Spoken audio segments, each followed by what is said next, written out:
Oke,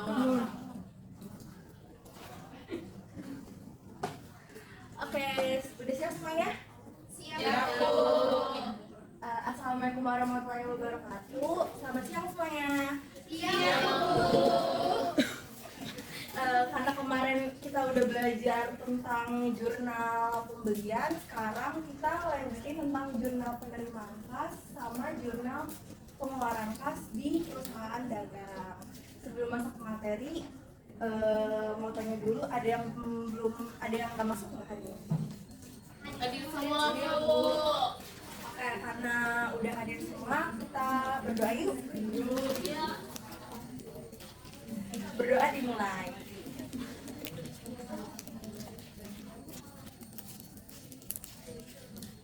Oke, berdoa selesai.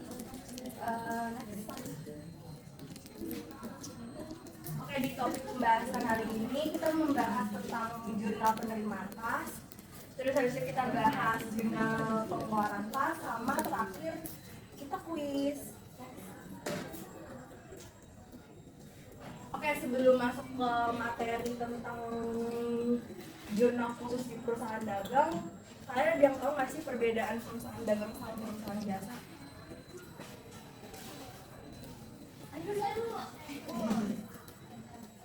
Apa tuh? Kalau dagang itu biasanya kayak kelontong, terus yang pokoknya yang bentuknya fisik. Sedangkan kalau jasa tuh buka huruf gitu loh, Bu. Terus yang punya menggunakan tenaga kita. Nah, bener banget. Jawaban dari Sur bagus. Oke, next slide. Karena tadi udah bahas perbedaan karena tadi udah bahas tentang perbedaan perusahaan dagang sama perusahaan jasa, ternyata di akuntansi itu pencatatan antara jurnal umum di perusahaan dagang sama perusahaan jasa itu beda. Kalau di perusahaan dagang itu ada namanya jurnal khusus. Jurnal khusus ada jurnal penerimaan kas, jurnal pengeluaran kas, jurnal penjualan, sama jurnal pembelian. Nah, untuk materi hari ini kita bahas tentang jurnal penerimaan kas sama jurnal pengeluaran kas. Oke, sebelum masuk ke materi jurnal penerimaan kas sama pengeluaran kas, di sini Ibu mau jelasin dulu tentang jurnal khusus itu apa. Jadi jurnal khusus perusahaan dagang itu adalah catatan akuntansi yang digunakan untuk mencatat transaksi bisnis sehari-hari yang terkait dengan operasi perusahaan dagang.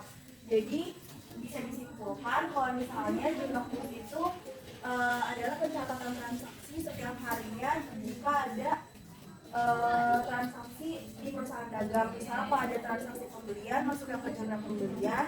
Kalau ada transaksi penerimaan kas, masuknya ke penerimaan kas. Next slide. Oke, buat materi pertama, kita udah masuk materi pertama nih. Materi pertama ini tentang jurnal penerimaan kas. Di sini ada yang tahu bedanya jurnal penerimaan kas sama jurnal yang biasanya kita di perusahaan jasa?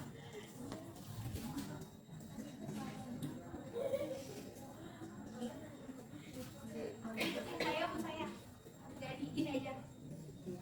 Jadi kalau jurnal penerimaan kas itu tuh di mana jurnal itu cuma mencakup penerimaan aja, kayak misalnya penerimaan piutang atau penerimaan atas penjualan tunai seperti itu, Bu. Kalau yang biasa kita kan kemarin kita bahas tentang jurnal umum. Nah, jurnal umum itu kan semuanya tuh kayak disatuin aja tuh semuanya. Nah, kalau di penerimaan itu dikhususkan untuk penerimaan aja.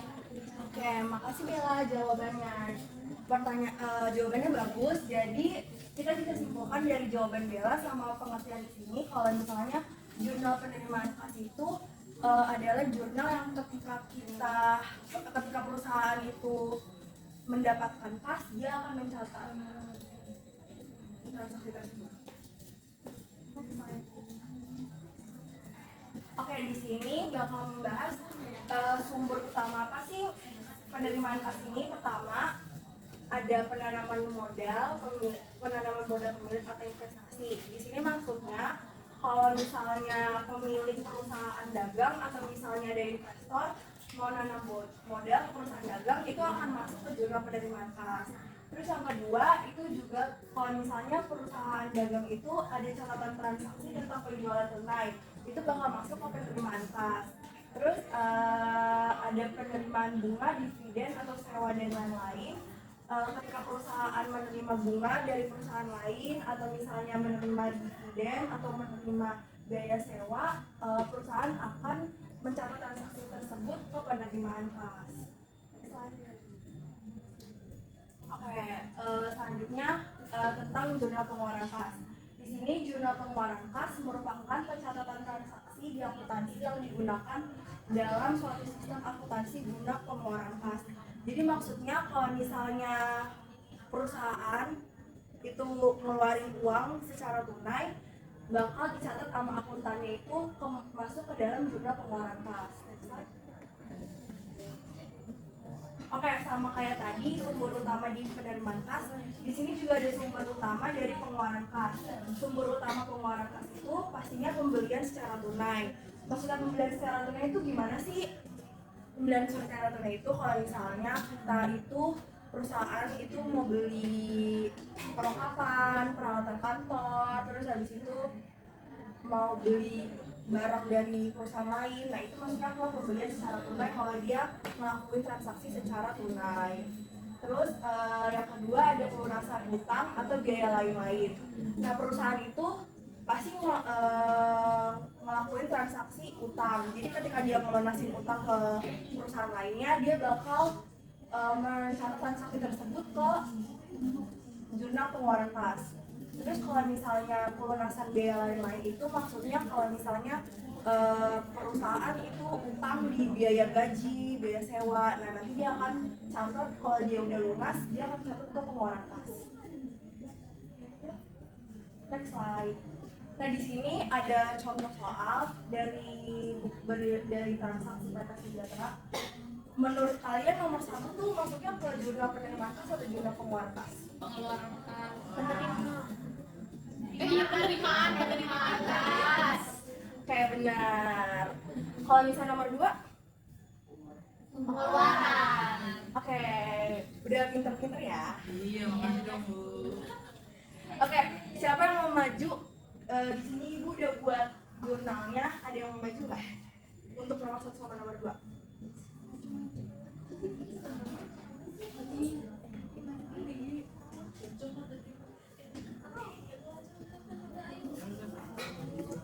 Oke, boleh.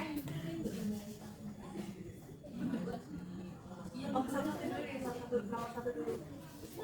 Haji nomor 2 mau Bu.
Oke, makasih Boni atas jawabannya. Selanjutnya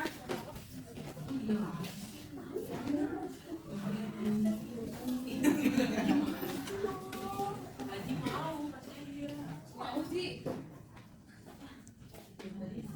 Ya udah nanti aja hari ini.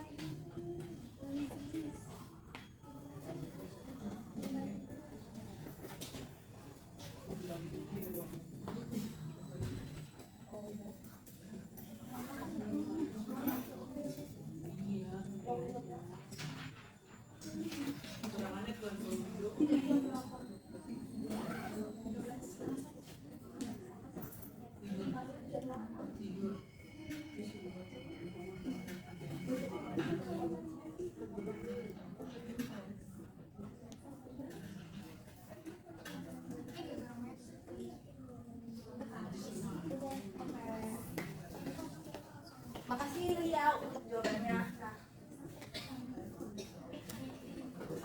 jawaban buat nomor 1 jurnal penerimaan khas. Boni bener nggak? Benar, Bu. Oh iya ya. Oke, Boni bener. Tepuk tangan dong. Next slide. Buat jawaban nomor 2 jurnal pengeluaran khas. Iya benar. Tepuk tangan dong. Oke, ini tuh juga termasuk contoh dari cara kalian bikin tabel jurnal pengeluaran khas sama penerimaan khas. Jadi beda kan sama kayak jurnal umum. Kayak kalau jurnal umum tuh cuma keterangan tanggal, keterangan, debit, kredit. Tapi kalau misalnya penerimaan sama pengeluaran khas tuh lebih kompleks lagi karena harus lebih detail.